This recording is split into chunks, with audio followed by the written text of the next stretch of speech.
বিজ্ঞ মানুষ একটা কথাও বলেন। সবাই বলেছে জনরায়কে মেনে নেওয়া উচিত। কেন মেনে নেওয়া হয়নি? এরপরে আপনারা দেখেছেন ব্যাংক ইস্যুতে আমরা কথা বলেছি, এটাও জনস্বার্থে বলেছি। আমাদের ভঙ্গুর অর্থনীতির দুই অঙ্গর দুইটাই বিধ্বস্ত, একটা স্টক মার্কেট আর একটা হচ্ছে ব্যাংকিং সেক্টর। স্টক মার্কেট একদম মাটির সাথে মিশে গেছে। এই দেশে এখন স্টক মার্কেট নিয়ে কেউ কোনো কথাই বলে না। আর ব্যাংকের যা হাড্ডি ছিল এইটাও এখন গুঁড়া হওয়ার উপক্রম। এ নিয়ে আমরা সংসদের ভিতরে জনগণের পক্ষে কথা বলেছি। আমরা আরও নোটিশ দিয়েছিলাম, থার্ড একটা নোটিশ কী ছিল জানো? হ্যাঁ, প্রবাসীদের সমস্যাগুলো নিয়ে। সেখানে আলহামদুলিল্লাহ সরকারি দল বিরোধী দল সবাই খুব গঠনমূলক আলোচনা করেছে। কিন্তু এটা যদি আলোচনায় সীমাবদ্ধ হয়ে যায়, যদি এক্সিকিউশনে না যায় সেখানকার বক্তব্যগুলো, তাহলে এ দিয়ে প্রবাসীদের কোনো সমস্যার সমাধান হবে না। আমরা সুনির্দিষ্টভাবে একটা সংসদীয় টাস্ক ফোর্স গঠন করার প্রস্তাব দিয়েছি। এখন পর্যন্ত সরকারের পক্ষ থেকে তার কোনো প্রতিক্রিয়া বা সিদ্ধান্ত আমরা জানতে পারিনি। আমরা মনে করি যে এই ফর্মের একটা বডি যদি গঠন করা হয়, তাহলে প্রবাসীরা উপকৃত হওয়ার মানে হচ্ছে দেশ উপকৃত হওয়া। তাদেরকে মূল্যায়ন করলে তারাও দেশকে সব কিছু উজাড় করে মূল্যায়ন করবে, এটাই স্বাভাবিক, এটা তাদের পাওনা। তো আমরা সেই অপেক্ষায় আছি। আরেকটা নোটিশ আমরা দিয়েছিলাম, কিন্তু সেই নোটিশটা নিয়ে গড়িমসি করা হচ্ছে। সীমান্তে পুশিন এই সমস্যা। আমার নোটিশদাতাকে ডেকে নিয়ে বলা হয়েছে যে এটা সেন্সিটিভ ইস্যু, আপনি একটু উড্ড করেন। তিনি বলছেন আমি উড্ড করব না। সেন্সিটিভ ইস্যু বলেই তো আমি আলোচনা করতে চাই, দেশের স্বার্থে, স্বাধীনতা সার্বভৌমত্বের স্বার্থে। একবার নোটিশ দেওয়া হলো 14 তারিখ এটা আলোচনায় আসবে, নোটিশ আমরা পেয়ে গেলাম, তারপরে আবার এটা প্রত্যাহার করে এটা বাদ দিয়ে আবার ওই দিনের কার্যসূচি ঠিক করা হলো। তা আমরা চেষ্টা করছি জনস্বার্থে এখানে মুভ করার জন্য। ব্যক্তি কিংবা দলকে আমরা প্রাধান্য দেব না। এখানে দল আমাদের কাছে কোনো বিবেচ্য বিষয় না, ব্যক্তিও কোনো বিবেচ্য বিষয় না। আমাদের বিষয় হচ্ছে দেশ এবং দেশের জনগণ। এই দুইটা স্বার্থের বাইরে আমরা সংসদে 1 মিনিটও খরচ করতে চাই না। এবং আমরা এও বলেছি, সংসদীয় আচরণে আমরা অতীতে দেখেছি এইখানে অহেতুক কথাবার্তা বলে, আচার আচরণ করে জনগণের সম্পদ নষ্ট হয়। আপনারা জানেন প্রতি মিনিটের জন্য সংসদ চলাকালীন সময়ে 1,76,000 টাকা খরচ হয় প্রতি মিনিটে। তাহলে 5 ঘন্টা যদি একদিন সেশন চলে, কত টাকা এখানে ব্যয় হচ্ছে। এটি তো আমার বাপ দাদার টাকা না, যে ইচ্ছা করে আমার যা ইচ্ছা তাই এখানে গিয়ে বললাম, যার সাথে জনগণের কোনো কিছু সমস্যার সমাধান নাই বা মিল নাই। আমরা এটা করতে নিষেধ করেছিলাম মাননীয় স্পিকারকে, যে ব্যক্তিগত চরিত্র হনন, দলের চরিত্র হনন এবং কারো মনোরঞ্জন করার জন্য প্রশংসা স্তুতি এইগুলা যেন এখানে বাদ দেওয়া হয়। এখানে কারো প্রশংসা করতে আমরা আসি নাই, আমরা এসেছি জনগণের পক্ষে কথা বলতে। সেই জনগণের পক্ষের কথা বলাটা যেন এখানে হয়। সরকারি দলও বলুক, বিরোধী দলও বলুক, তারপরে জাজ হচ্ছে এই দেশের জনগণ, তারা বিচার করবে কোনটা বেশি জাস্টিফাইড। যেটা বেশি জাস্টিফাইড সেটাকেই তারা সমর্থন করবে, এটাই স্বাভাবিক। সংসদীয় রাজনীতিতে সকল কর্মকাণ্ডের কেন্দ্রবিন্দু হওয়া উচিত সংসদ। বর্তমানে প্রতি বছরের সবচেয়ে গুরুত্বপূর্ণ সেশন যেটাকে বলা হয় থাকে বাজেট সেশন চলছে। ইতিমধ্যে বাজেট উপস্থাপন হয়েছে 11 তারিখে এবং এটা চলবে আগামী 29 বা 30 তারিখ পর্যন্ত একটা কনক্লুশনে যাবে। তারপরে অধিবেশন কন্টিনিউ করবে 10 তারিখ পর্যন্ত। কিন্তু বাজেট সংক্রান্ত বিষয়ে চূড়ান্ত রূপ পাবে আমরা আশা করছি 29 বা 30 তারিখের মধ্যে। এই জায়গায় বাজেট পেশ হয়েছে, গতকালকে সম্পূরক বাজেট পাশ হয়েছে।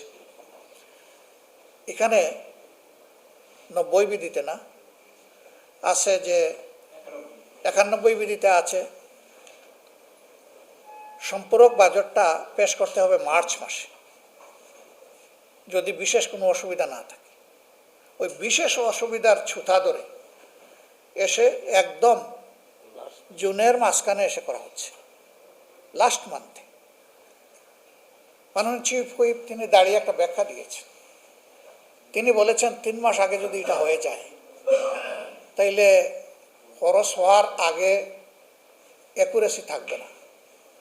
আমার প্রশ্ন হচ্ছে, বাজেটটা তো 1 বছরের জন্য করা হয়েছে, এটার তো একটা টাইম লাইন আছে, একটা টাইম ডিসিপ্লিন অ্যান্ড ফেজেস আছে, কোন ফেজে কোন কাজটা হবে, একটা কাজের জন্য কতটুকু সময় লাগবে। এখন এই কোনো কিছুর দিকে খেয়াল না করে যথেচ্ছ ব্যবহার করে জনগণের ট্যাক্সের টাকা আপনি 96 কোটি টাকা আপনি অনুমোদন নিয়ে গেলেন। হ্যাঁ, 56,000 কোটি টাকা আপনি অনুমোদন নিয়ে গেলেন।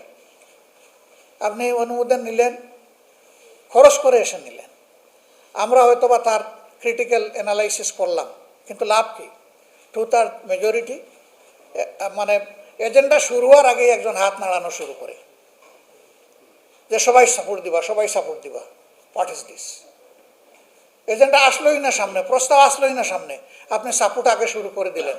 তার মানে আগে থেকেই ডিসিশন নিয়ে আসছেন যে সরকারের পক্ষ থেকে, ট্রেজারি বেঞ্চ থেকে যেটাই প্লেস করা হবে সেটা আমাদের সাপোর্ট দিতে হবে। সেরকম সাপোর্ট 2/3 মেজরিটি আছে, হয়ে যাচ্ছে।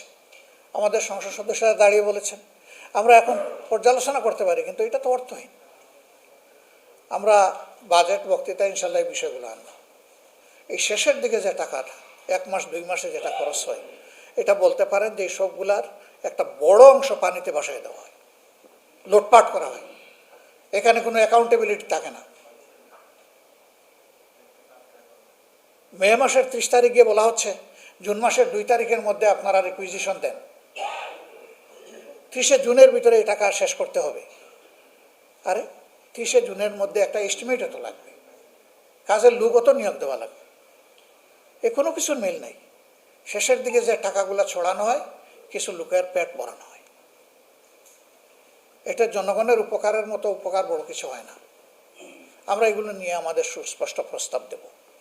মানা না মানা সংসদের কাজ, কিন্তু আমাদের প্রস্তাবগুলো আমরা তুলে ধরবো। আরেকটা বিষয়, আমাদের দেশে জুন জুলাই আগস্ট এই সময়গুলো বা মে মাস থেকেই বর্ষা শুরু হয়েছে। বর্ষার সময় এসে যে কাজগুলো হয়, এগুলো কোনো মান থাকে না। একদিকে তাড়াহুড়া, লুটপাটের মানসিকতা, আর একদিকে মিনিমাম কোনো মান মেনটেন করা সম্ভব হয় না।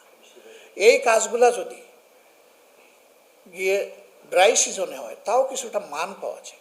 আমাদের সুস্পষ্ট প্রস্তাব থাকবে, আমাদের ক্যালেন্ডার ইয়ারের সাথে ফিসক্যাল ইয়ারটা যেন অ্যাডজাস্ট করা হয়। অর্থাৎ এখন যেটা জুলাই টু জুন আছে, এটাকে যেন জানুয়ারি টু ডিসেম্বর করা হয়।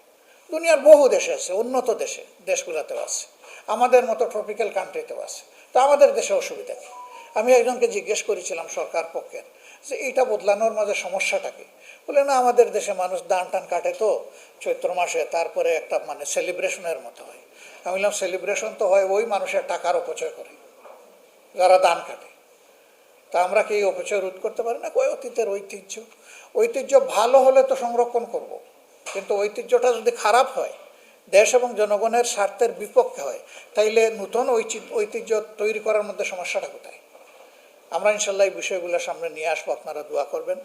আর আপনাদের অবজারভেশনের জায়গা থেকে যে সমস্যাগুলা, বিরোধী দলের সাথে যে গ্যাপ আপনারা বলেছেন, ইনশাল্লাহ আমরা দ্রুতই এগুলা সমাধানের চেষ্টা করব। আপনারা দোয়া করবেন, আপনাদের সাথে আমাদের সেতুবন্ধন থাকবে। আমাদের পক্ষ থেকে মুখপাত্র কে হবে সেটা আপনারা জানবেন, কন্টাক্ট পয়েন্ট একাধিক আমরা দিয়ে দেব।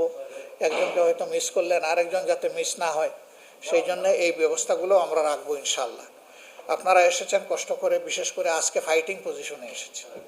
রাস্তাঘাটের অবস্থা খুবই খারাপ, হয়তো কেউ কেউ হাঁপাইতে হাঁপাইতে এসে এখানে ঢুকছেন, এও হইতে পারে। আমি আমার সহকর্মীদের কাউকে কাউকে এরকম দেখতে পাচ্ছি, যারা এখানে এসে স্টার্ট করার কথা তারাও এসেছেন 40 মিনিট পরে। তো তাদেরই যখন এই অবস্থা, তখন বাকিদের যে কী অবস্থা এখান থেকে বোঝা যায়। অনেকটা টুনাটুনির গল্পের মতো, দাওয়াত দিয়ে নিজে যে দাওয়াত দিছে হেই আসতে পারেনি। তো আগামীতে আমরা আশা করব যে কমফোর্টেবল পরিবেশে ইনশাল্লাহ আমরা আবার বসতে পারবো, কথা বলবো মন খুলে। তো এখানে তো আমরা যারা আছি সবাই দেখতেই পাচ্ছেন।